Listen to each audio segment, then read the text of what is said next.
So hello everyone, welcome back to another video. তো শাকিব খানের সদ্য মুক্তি পাওয়া ছবি বরবাদ সিনেমাটা, এই সিনেমাটা ডে 2 থেকে কত কালেকশন করতে পারে এই বিষয়বস্তু নিয়ে যে কথা বলবো। তো মূলত তোমাদের একটা কথা আমি বলেছিলাম যে দেখো, বাংলা ইন্ডাস্ট্রিতে, সেটা এপার বাংলা হোক ওপার বাংলা হোক, বাংলা ইন্ডাস্ট্রিতে সবসময় এটা জানবে যে মূলত কোনো ট্রেড অ্যানালাইজার বা ট্রেড এক্সপার্ট থাকে না।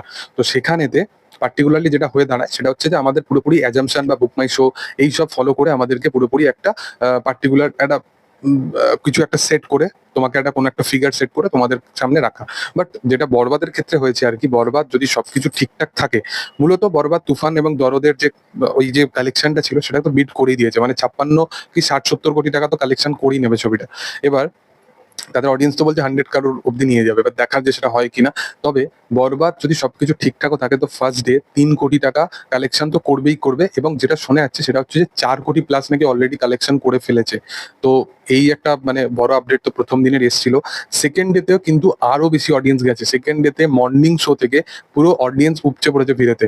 যেমন ফার্স্ট ডেতে ছিল, ফার্স্ট ডেতে কিন্তু প্রচন্ড একটা অডিয়েন্স ছিল একদম প্রথম শো থেকে একদম লাস্ট অব্দি। বাট ইভিনিং এ প্রথম দিনে আরো বেশি অডিয়েন্স কিন্তু এই সিনেমাটাকে দেখতে যায়। বাট এখানে সেকেন্ড ডেতে যে জিনিসটা হয় আর কি, সেকেন্ড ডেতে কিন্তু মর্নিং শো থেকে যেরকম অডিয়েন্স ছিল সেটা ইভিনিং তো অবশ্যই 10x হয়ে গেছেই, বাট মর্নিং শো থেকেই অডিয়েন্সের ভিড়টা সেটা গতকালকের থেকেও আরো বেশি বেশি বেটার ছিল।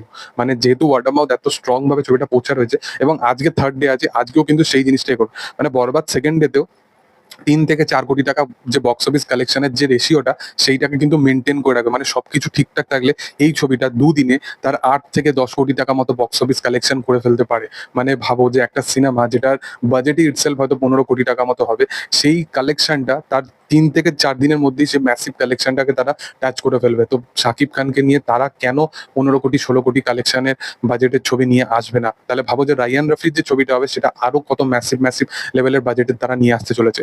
বরবাদ দুদিনে এই রকম কাইন্ড অফ একটা তাণ্ডব কালেকশন করে ফেলেছে, এবং থার্ড ডেতেও কিন্তু যেরকম অডিয়েন্সের উন্মাদনা আছে, থার্ড ডেতেও কিন্তু এই কালেকশনটা আরো 10x লেভেলে হতে চলেছে, এবং স্যাটারডে সানডে আস্তে আস্তে তো এই কালেকশনটা মানে অবশ্যই ধরা ছোঁয়ার বাইরে হয়ে যাবে।